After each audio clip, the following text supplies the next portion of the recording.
একটা বিশেষ সতর্কবার্তা নিয়ে আসলাম।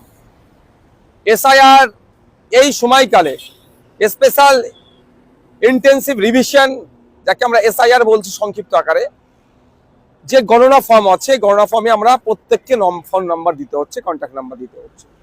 এই সময় একদল কুচক্রীরা চক্রান্ত করছে, সাধারণ মানুষকে ওটিপি চাইছে, চেয়ে তার ব্যাংক ব্যালেন্স খালি করে দেওয়ার একটা চক্রান্ত চালাচ্ছে।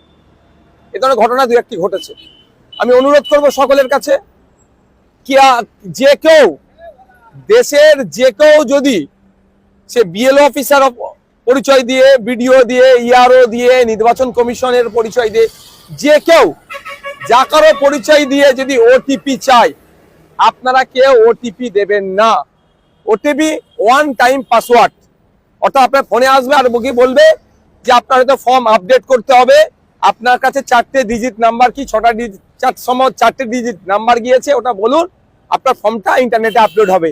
এই ধরনের গল্প শোনাতে পারে।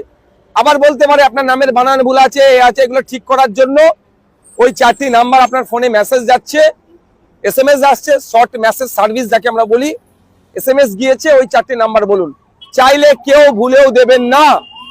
এটা সম্পূর্ণভাবে চিটিংবাজি, ফ্রড। কেউ এই ধরনের কাগজ, এই ধরনের কারো অধিকার নাই আপনার এগুলো চাওয়ার।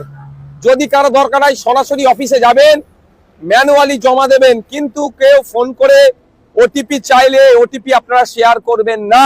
আপনার ব্যাংকের অ্যাকাউন্ট খালি হয়ে যেতে পারে, বা ওই লিঙ্ক দিয়ে যা যা করা আছে, ওই নাম্বার দিয়ে যার সাথে লিঙ্ক করা আছে, সেগুলো ক্ষতি হতে পারে। তাই সাধারণ মানুষের উদ্দেশ্যে আমার এই বার্তা, এসআইআর নিয়ে আতঙ্কিত হবেন না, সাবধানতা অবলম্বন করে ফর্ম ফিল আপ করুন, ক্রাইটেরিয়া মেনটেন করে ফর্ম ফিল আপ করুন। সাথে সাথে এটা যেটা আমাদের কাছে খবর এসেছে যে এই ওটিপি চেয়ে অনেকে মানুষকে ক্ষতিগ্রস্ত করছে কিছু দুষ্কৃতীরা, এই সুযোগটা কাজে লাগাচ্ছে। তাই আবার অনুরোধ করছি, কেউ ওটিপি চাইলে, যে আপনার ফোনে 4টে ডিজিটের ওটিপি গিয়েছে, সংখ্যা গিয়েছে, ওটা দিন, আপনার এই সমস্যার সমাধান করে দেবো, ভুলেও আপনারা দেবেন না।